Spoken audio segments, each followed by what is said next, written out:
I wanted to start off this lesson with this clip from The Simpsons, which is probably my least favorite show ever, but this is a good intro to part of the topic that we're going to talk about today. So, here goes.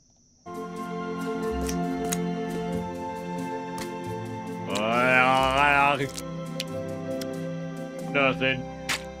Oh, here we go. Yeah. Homer? Homer? What is it? Hello? Is there anybody in there? Marge! So, as you kind of saw a preview from the video, there is this idea that licking a frog's back is a way to get high. And you can look up some more about it on Google. It's not recommended. Licking an animal that's been, bouncing through the woods in who knows what. It's just not a good idea overall. But how does it work? Because it really could happen. And so this explains kind of the chemistry of it. There is a molecule that's located on the frog's back. So when we say molecule, think chemical compound. And it has this shape. And its distinctive shape bonds to a neuron in the human brain.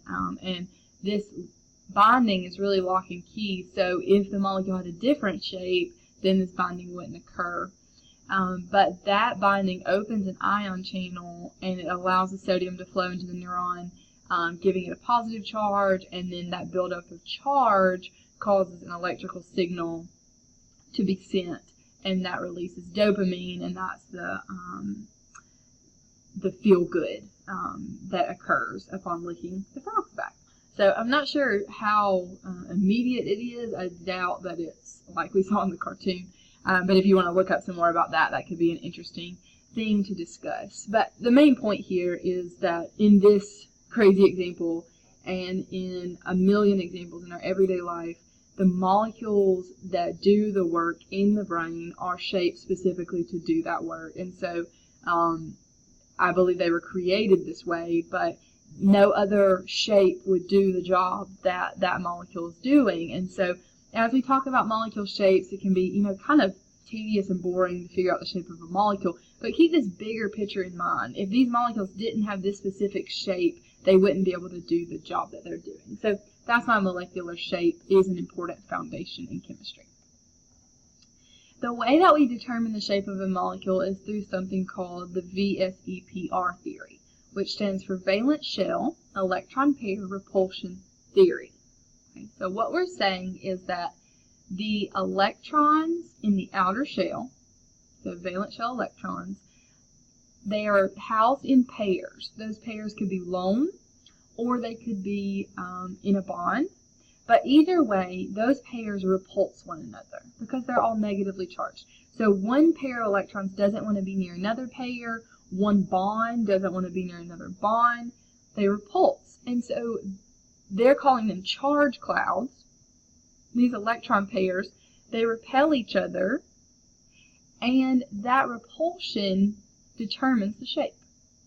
So in order to be as far from one another as possible, they're going to lock into this set shape. Any other shape would get them closer to each other than they want to be. And so we're using geometry basically and angles to think about the shapes. What you have to remember though is that these are three-dimensional shapes. And so we think that four things to be as far away from one another as possible would make like a T and be 90 degrees, but it's not flat. Okay, so keep in mind that we're dealing with a 3D structure. So how do you determine the shape? The first thing you do, of course, is have a Lewis structure. Okay, that is imperative. But once you have a Lewis structure, you're going to count the number of charge clouds around the central atom. Now, a charge cloud could be a bond or a lone pair. A bond or a lone pair. So how do you count charge clouds? Each thing on this list counts as one charge cloud. So if you have a single bond on the center atom, that's a charge cloud. If you have a double bond, that's still only one charge cloud. A triple bond, still only one charge cloud. A lone pair, one charge cloud. A single unpaired electron, these are rare, but if you had one, that's called a radical, but still, it would be one charge cloud. So each of these things is a single charge cloud. So you're just trying to figure out how many charge clouds you have on the center atom. You then want to distinguish how many of those charge clouds are bonds, so the first three, and how many of those charge clouds are lone pairs. Those would be the second two. So again, in part B, we're kind of distinguishing, after you figure out how many charge clouds you have, figure out whether they're bonds. So a single, a double, or a triple bond, they're all going to be considered one bonding charge cloud. And then how many lone pairs you have. Again, we're only talking about these things that are located all in the center atom. So then, once you figure out those things, you predict the shape from there. There are 13 shapes, and you have to know them. Okay, I'm giving you a chart that includes these shapes. But you've got to know the shapes, and you've got to know the bond angles for each. As we practice them, some of them will become second nature. There's still some of them that I kind of have to memorize because we just don't see them a lot. But the others you'll see so frequently that you'll know their names. All right, for example, this element, carbon in the center, is connected to two oxygens via double bonds in carbon dioxide. So if I want to figure out the shape, I look at the center atom only, and it has two. This double bond, is a charge cloud, and this double bond is a charge cloud. So two charge clouds. Both charge clouds are bonding charge clouds. So we have two charge clouds, two of them are bonding, none of them are lone pairs. That shape is linear.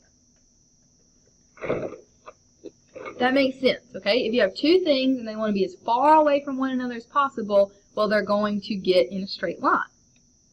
That bond angle is 180 degrees. What if you have three charge clouds, like on boron trifluoride? Recall that boron is an exception to the octet rule, so it only has 6 electrons around it. That's 3 charge clouds, and all of them are bonding. So we have 3 charge clouds contained in 3 bonds, no lone pairs. This shape is known as trigonal planar. The bond angle here is 120. With 2 charge clouds or 3, the shape is actually still flat. So it really hasn't made its way into 3 dimensions yet. Those 3 bonds are in one plane.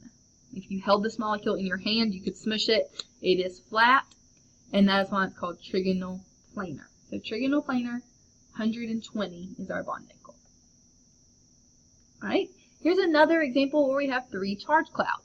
So we have 1 in this bond, and 1 in this bond, and then 1 in a lone pair. So that's still a total of 3 charge clouds, but now one of them is a lone pair. Notice, just as a reminder, this double bond can move back and forth, so it's actually a 1.5 bond if we have the resonance shown, and it's a polyatomic ion, so we have the brackets with the charge. That's not related to the shape, okay, just some review. So we have 3 charge clouds, 2 of them being bonds, and 1 of them being a lone pair. This shape is called bent. Now before, we saw that in a trigonal planar, or a molecule with 3 charge clouds, that the bond angle would be 120. So here you have the lone pair and the 2 bonds, and so we're saying the ideal bond angle is 120. Okay, I want to look back at this though, because in reality, this lone pair sits closer to the nucleus than the bonding pairs, and so it creates more repulsion. So the actual angle is not 120. Okay, I was flipping forward to see if they gave you that information, but it doesn't look like they're going into that right here. So the actual angle is around 119, okay, 118, something like that. It's not important that you know the exact value, but just know that the lone pair takes up a little bit more space than these bonding pairs, and so the lone pair creates more repulsion, and so it actually pushes those bonds down further. So the actual angle is a little bit smaller than what you would predict. If you look on your shapes chart that I gave you, you'll see the angle there listed is not 120 in this bent molecule, but a little bit less than that. And that's the reason why. Alright, in this molecule, CH4. We have 4 charge clouds. All of them are bonds. So 4 charge clouds with 4 bonds. This shape is called tetrahedral. Here we get into a 3-dimensional shape. And so these that you see at the bottom, sorry, I stole my box. Let me get my freehand. So these that you have at the bottom, this one's kind of coming out of the paper at you. This one, imagine it coming like straight towards you, and then this one's going backwards. And they're trying to show that with like these darker lines here, but I know it's not very clear. But you have a 3-dimensional shape. So this is not a flat structure, okay, is what I'm getting at. The bond angle here, again, I pointed this out before, but it's not, if we look back, go back one slide. The way we draw this on paper, it looks like these bond angles are 90 degrees. But in the actual tetrahedral structure, they are not 90, they are 109.5. Okay, and that's kind of an odd one. So you have to remember tetrahedral 109.5. All right, let's take that same idea, 4 charge clouds, and let's put a lone pair on there now. So now we have 3 bonding and 1 non-bonding. So 4 charge clouds, 3 of them are bonding, 1 is a lone pair. This shape is called trigonal pyramidal. Okay? And the reason we call it that is because these 3 bonds kind of make a triangle, but they're not flat. They're kind of standing up like a pyramid away from the center atom. This bond angle, we do a good job of showing here, this bond angle is not 109.5 like it is for the regular tetrahedral, but it's a little bit less because, again, your lone pair sits closer to the nucleus than these bonding pairs, so it creates more repulsion. So it's pushing all these away from it a little bit more, and so that is why our bond angle is a little bit less. Again, you don't have to memorize this bond angle. You just need to know it's a little less than 109.5. Alright, what if we have 4 charge clouds like we do in water, but only 2 of them are bonds, and then 2 of them are lone pairs? So we have 4 charge clouds, 2 of them being bonds, and 2 of them being lone pairs. This is called a bent shape. Okay, so you see that there. 2 lone pairs, 2 bonds, the shape is bent, and the bond angle is not 109.5. Instead, it's 104.5. Again, you do not have to memorize the bond angle. Know that it is less than 109.5 and also less than the 3-1. Right? The 3-1, the 2-2, they both have 4 charge clouds, but in this case, 2 of them are lone pairs. So those 2 lone pairs sitting closer to the nucleus are creating even more repulsion and pushing those 2 bonds closer together. So less than the trigonal pyramidal is our bond angle. Alright, now we're going to move into expanded octets. So here's where our shapes are going to be a little less familiar. You may have to work a little harder to memorize these. You have 5 charge clouds, and all of them are bonds. So 5 charge clouds and 5 of them being bonds. That shape is known as trigonal pyramidal. Or excuse me, trigonal bipyramidal. So we have our trigonal pyramidal with our 3 charge clouds and that 1 lone pair. But here we have 5 charge clouds and all of them are bonds. So that's trigonal bipyramidal. Okay, and this is why. If you look at it from the side, you have 2 bonds that are straight up and down. And then along the middle, if you look from the top view, you have these 1, this one's kind of hiding, 2, 3. So if you look from the top view, you can see all 3 of those. Those 3 are creating the triangle. And then the 2 on the top and the bottom kind of create 2 pyramids with those triangles. So from the top out, you have 90 degrees. And same thing from the bottom out, you have 90 degrees. But if you look from the top at those 3 that are making the triangle, their angles are 120. So there's 2 angles within this structure. One kind of looking from the side, like top to side, and then the other, if you're looking down on it at the triangular part, those are 120. So 2 different bond angles Right? What if we still have 5 charge clouds, but one of them is now a lone pair? So we have 4 bonds and 1 lone pair. This is called a seesaw. Now on yours, if you look at your shape chart that I gave you, it is called a sawhorse. So you might want to write this other name there, seesaw. On this one, you still have your trigonal bipyramidal structure, but one of the center ones, one of them that was in the triangle, or should have been, right, coming out like this in the triangle, it is now a lone pair. So it's not one of the up-down ones. You still have your 2 bonds going straight up and down, but one of them in that center triangle got taken off, and that's the one that's now a lone pair. Your bond angles are going to be changed a little bit, though, because you have this lone pair on there. So you still have this 90-degree ideal bond angle, but in reality it's going to be a little bit less than that because you have that lone pair that's going to cause some extra repulsion. And same thing over here, we have the 120 as our ideal bond angle, but it's likely to be less than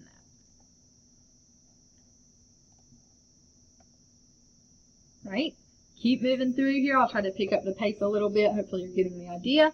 We have 5 charge clouds, and 3 of them are bonds, 2 of them are lone pairs. That's called a T-shape. If you think back to your original structure, you're dealing with the trigonal bipyramidal still. So you have the 2 up and down, and then you had the 3 in the triangle, but now 2 of those from the triangle have been replaced with these lone pairs. So now you don't have this bond angle right here anymore because there's no bond. What you have instead is just the T left from the trigonal bipyramidal. Because these 2 lone pairs are in the center and there's no other bonds along the center section, your bond angle isn't changed from 90.